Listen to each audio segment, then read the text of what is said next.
Ole Opry debut tonight. Made up of husband and wife Camille and Stewie and their middle son Sonny. They've been touring for over 20 years, gaining lots of traction in Australia. They've won multiple Australian Golden Guitar Awards, and they are making their Grand Ole Opry debut tonight. Ladies and gentlemen, the French Family Band. Thank you so much. This is a very, very surreal moment that, as you can imagine, we only ever dreamt about it, and to have it happening right now is, it's pretty crazy, isn't it, Sonny? It's crazy. It's awesome. Yeah, we moved here 4 years ago, coming up to 4 years ago from Australia, and as you can tell by my accent, we are not French. So I'm actually from New Zealand, from Gisborne, New Zealand. Stewie is from Tasmania in Australia, and we're just so proud to be here to make our debut tonight. We have Jeff Taylor with us over the Alright, so we're going to start off with one of my favourite songs. Growing up in New Zealand, I loved Anne Murray. She was one of my favourite singers. So we're going to play a song now that I recorded many years ago. It's called Snowbird. 1, 2, 3.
Well, thank you so much.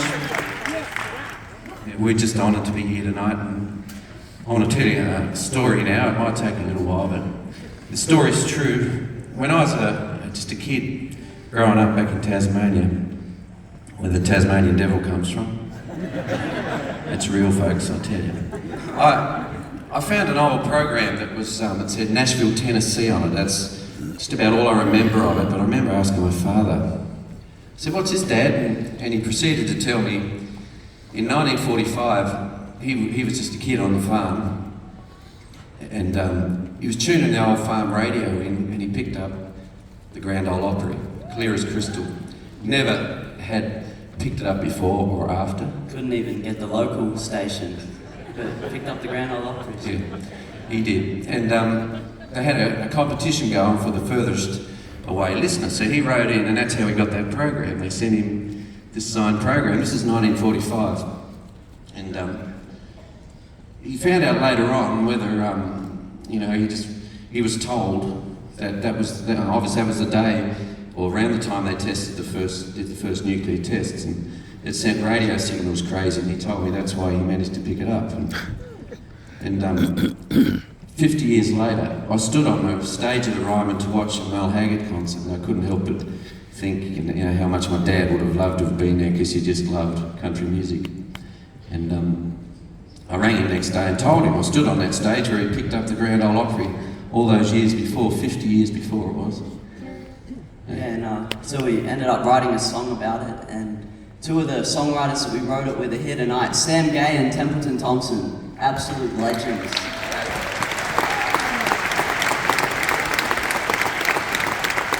But yeah, and we wrote the last verse, and you'll hear it, but it was always fiction. We always dreamed that it would happen, and so tonight it's gonna come true.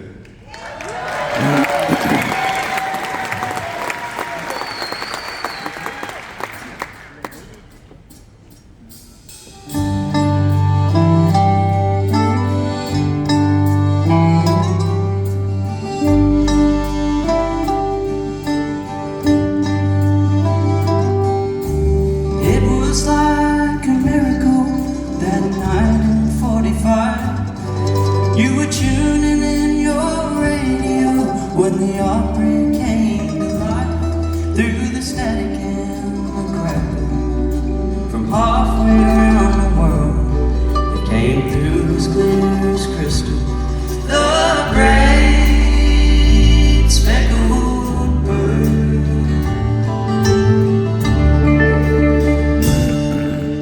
50 years had come and gone, almost to the day Dad rang you up to tell you that he'd been on that very stage in another church, where he could feel those timeless voices ring, and the circle was unbroken as Mo Haggard sang Silver Wings.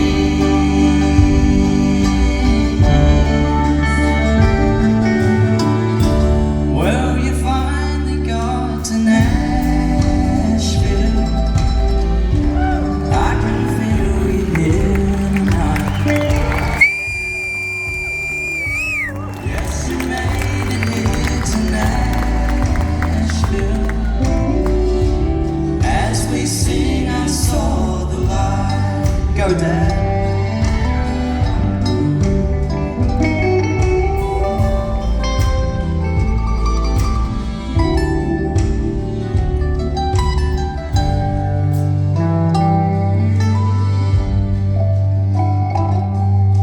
Well, here I am, another generation down the line. I swear I feel my granddad looking down on me tonight. As I step out on that stage, the Opry comes alive. I know he's listening like he did in 1945. Well, you finally got to Nashville.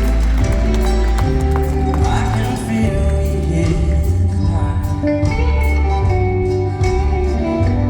Yes, you made it here to Nashville.